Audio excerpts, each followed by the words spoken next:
Okay, ladies, here we go with the rest of the notes from February 20th. We had just finished this example of putting together the properties with the rules, and I didn't actually finish working this one, but you can do some of these problems without your calculator. Cross out those sixes, or six and two scoring, so this is going to be 55 plus 15, that answers 70. But you certainly can pick up your calculator to work the numerical part of these anytime you want. A couple more examples that put these two together. Sum as I goes from 1 to 4 of 2i squared. So the 2, that 2 is the constant multiplier. We're going to pull that out. 2 times the sum as I goes from 1 to 4 of I squared. This one is a formula that you need to have memorized. Okay, n is equal to 4. So we have this 2 here.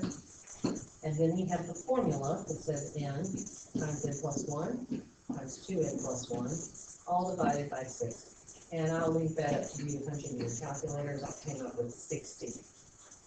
Every once in a while, I get some of these wrong. Okay, and the last one of these, the sum as I goes from, let's just change it from the phone. Let's make it a k. This k goes from 1 to 10, of k minus 1. This is the difference. So we're going to break that up and think of it as a sum. That's k. Honestly, I should just stick with I.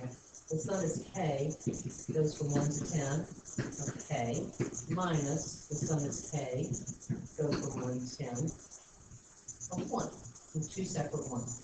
So this is a formula that you have memorized, n plus 1 divided by 2. And this is a formula you have memorized, n,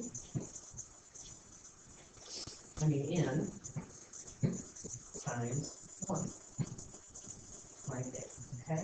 And so the answer is 45. Okay, these problems, the ones that go along with these last three examples, are page 267, 15 through 18.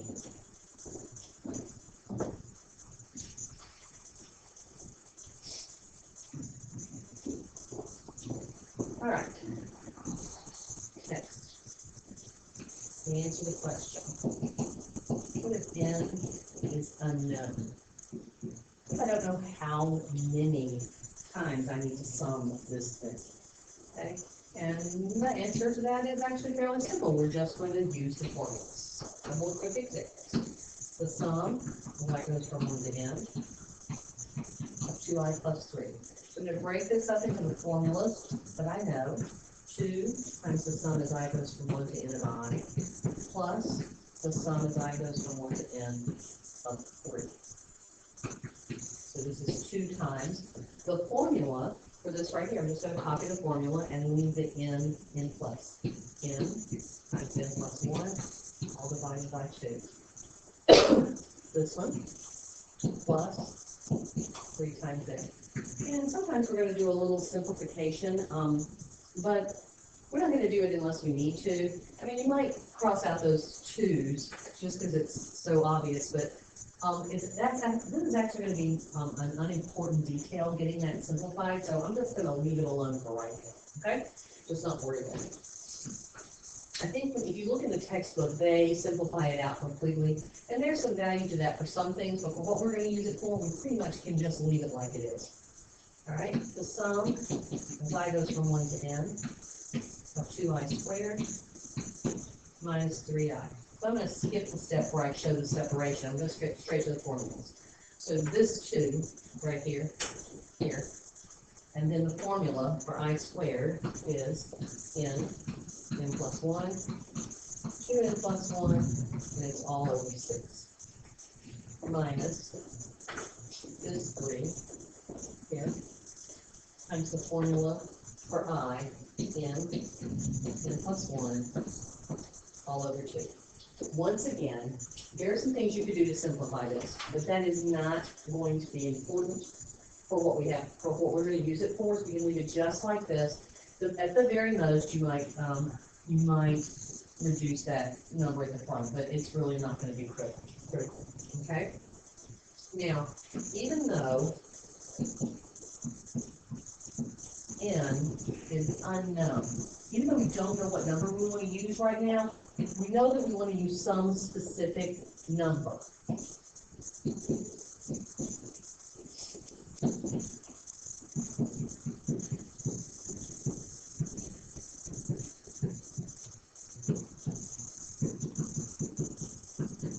So we're going to treat it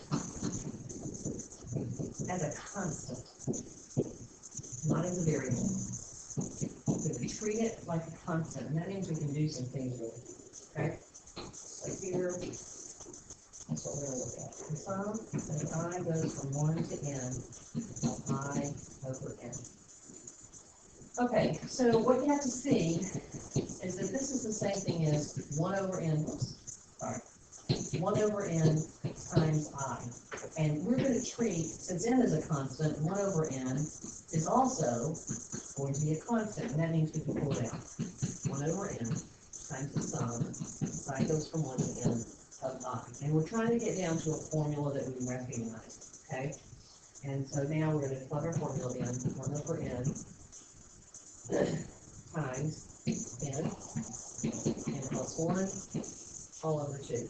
And what you'll notice right here is that this time I can cancel out those n's. And again, sometimes that's going to be important, but a lot of times it's not going to matter, but sometimes it makes life a little bit easier to go ahead and do it. I'm going to n plus 1 over 2. Let's do one of those. Sum, so I goes from 1 to n of I plus 1 over n. Okay, so I plus 1 over n squared, sorry. So once again, if n is a constant, then n squared is a constant, and we can pull 1 over n squared out of our summation. Okay, all right, so we have 1 over n squared. I'm going to put brackets here. Okay, so I'm going to do the formula for I, n plus 1 over 2. And I'm going to do the formula for summing a constant, and that's going to be n times 1. This n from here, and this 1 from here. Okay. And at this point, a lot of times we'll drop that n squared back on the inside. So we have n plus 1 over 2n squared, and n over n squared. And you can see that we have some things once again that will cancel out. We can cancel out these n's here, and we can cancel here. A little too far. And this is going to give me the answer n plus 1 over 2n plus 1 over n.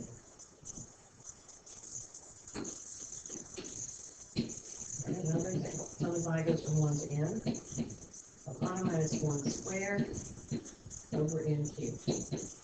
Okay? N is a constant. N cubed is a constant. We're going to pull 1 over n cubed out. Okay, I don't have any summation formulas. I don't have a summation formula for I minus 1 squared. I don't know one. I'm not saying it doesn't exist. I'm saying that I don't know what one is. So I'm going to take the I minus 1 squared, and I'm going to square it out correctly. I squared minus 2I plus 1, and that's what's going to go right here. I squared minus 2I plus 1. Make sure that you square it out correctly.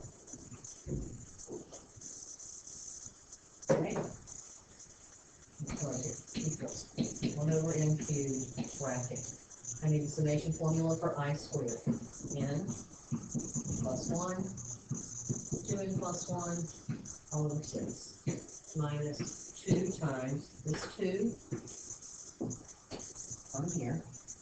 The summation formula for I, n plus 1, all over 2, plus n times 1, this 1, oops, this 1, somewhere there. Okay, and the textbook will have you multiplying this whole thing out. It's crazy. And while we can do it, it's not necessary. Okay?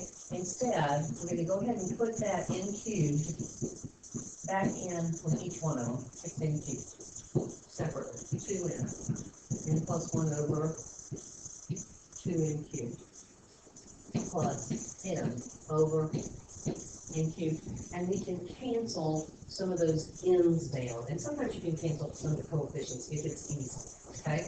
So these n's in this part right here are going to cancel, right there. And I'm going to get then n plus 1 over 2n plus 1 over 6n squared minus. My 2's are going to cancel, and my n's are going to cancel. And I'm going to be left with n plus 1 over n squared. And over here, the n's cancel on this one right here, and I get 1 over n squared. Okay? All right. Now,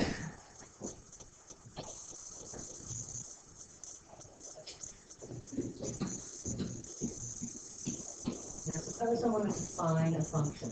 Instead of f of x, or f of t, the name of my function is s of n, okay? And that means that, I'm just naming the function s, but my function this time is defined as a summation, okay? It's a function, just like if I say f of x equals the square root of x, it tells you to do something. Take the square root of a bunch of different numbers. This summation function tells you to do this. That's what it tells you to do. It's a new function, just like square roots were new at one time, or natural log was new at one time. This is a new function. Okay? So we're going to take a look at functions that are defined by the summation function, all right? And in calculus, there's some of the things that we do with functions. And one of the things we do with functions is we find the limit. And one of the limits we find is what happens when n approaches infinity. And this is the one that we're going to particularly be looking at in this problem. Make myself not right next here.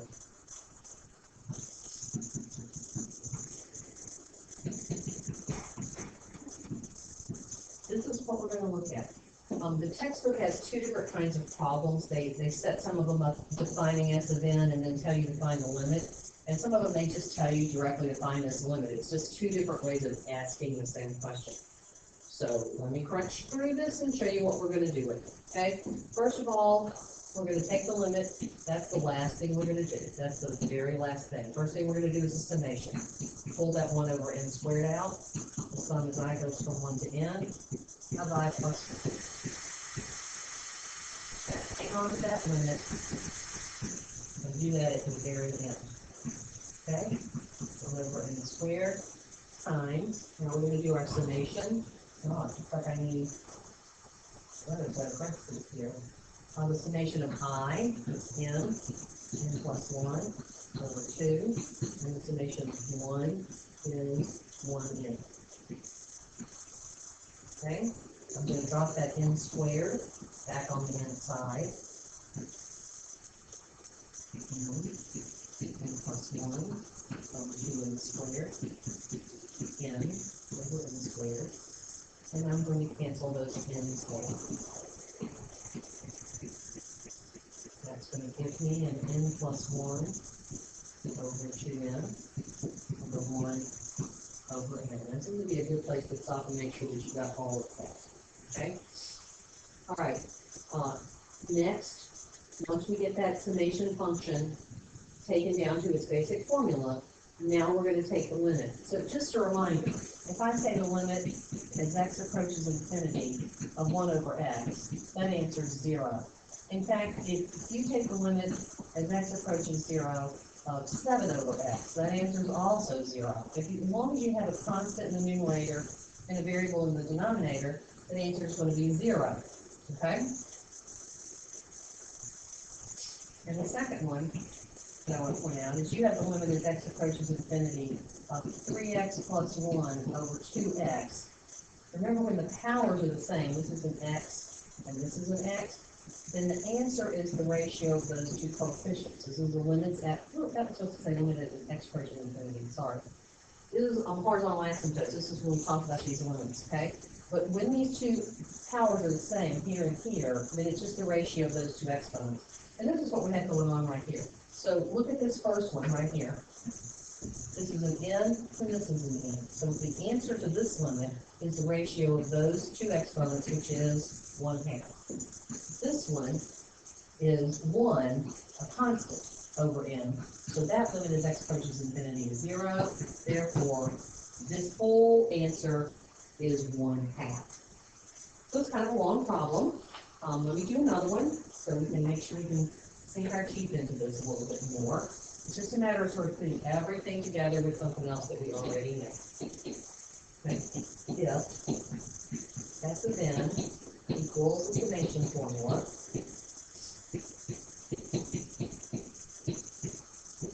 if I tell you that S of n is that, and I say find the limit as n approaches infinity of S of n, that's the same thing as saying find the limit as n approaches infinity of the sum as I goes from 1 to n of I minus 1 squared over n cubed. It's the same question.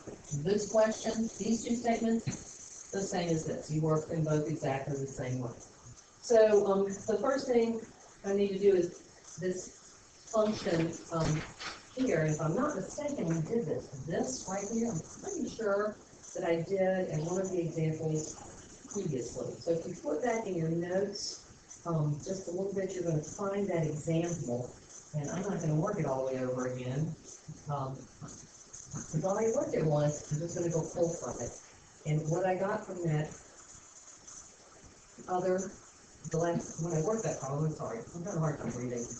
N plus 1 over 2. 2n plus 1 all over 6n squared minus n plus 1 over n squared plus 1 over n squared. This was just a couple of examples back, so if you flip back, you'll see it working all the way through there. Okay, and now I need to take the limit of this. All right, so the difference here is that the tops are not all multiplied out. You can multiply this all out. You can FOIL all that out if you want to. But all we really need is the highest power. The highest power here is n squared. So I look right there, I'm going to get the n squared term. Anything that doesn't have an n squared in it is going to go off to 0. When you take the limit as n approaches infinity, if the top exponent is smaller than the square, it's going to go off to 0, so I don't really need it. The only one I really need is this one right here. That's going to give me 2n squared plus some other stuff. You can get all that other stuff if you want to, but all you need is the 2n squared. You need the ratio of those coefficients, which are 2 to 6. And so the answer to this limit statement is 1/3. And somebody's saying, what about those other two numbers? But again, this is n over n squared, that's going to go off to 0. This is 1 over n squared, that's going to go off to 0. This is 1 over n squared, that's going to go off. All of that is going to go off to 0. So I don't really need to even write any of it down. Okay? All right, last problem. Promise. Limit as n approaches infinity of the sum as I goes from 1 to n of I over n cubed times 1 over n. Okay? First, I'm going to clean this up just a little bit.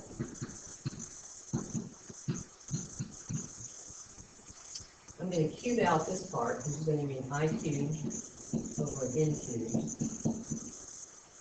Let's work the sum out. I'll do that. And then I'm going to put those.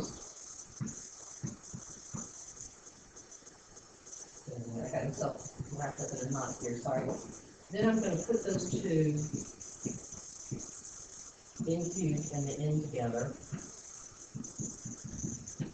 So I get I cubed over n to the 4th. So all I did right there is just kind of clean this interior part up and turn it into this. Okay? All right, so the next step is to pull the 1 over n to the 4th, that's a constant, put it right here between the limit and the summation. Summation is I goes from 1 to n of I cubed. Now, I think I told you in class to look that formula up if you needed it. I don't need you to memorize it. It's not going to show up all that often. n approaches infinity, 1 over n to the fourth. The summation formula for I cubed is n squared, n plus 1 quantity squared, all over 4. Okay? And then I'm going to put all of that together. Oh, I ran out of paper. The limit is n approaches infinity. N squared, n plus 1 squared, all over 4 n to the fourth. And I like to go ahead and cancel out these n squares. This one and this one, that's going to leave it with an n squared. I'm not turn the page. I'll copy that over again. So I have a limit as n approaches infinity of n plus 1 quantity squared over 4n squared. Okay? Now, I do not need to multiply this entire numerator out. You can if you want to, but when you multiply, you get n squared plus 2n plus 1. The only part about that that's important is the n squared. The rest of them are going to go off to 0. I can show you one time, n squared over 4n squared, 2n over 4n squared, 1 over 4n squared. If we do the limit, that's going to go to 0, and that's going to go to 0. So it just seems a waste of time to write all of that down. We just need to find the highest power in the numerator and the highest power in the denominator. In the numerator it's 1, in the denominator it's 4. Okay? And that's all there is to it. All right?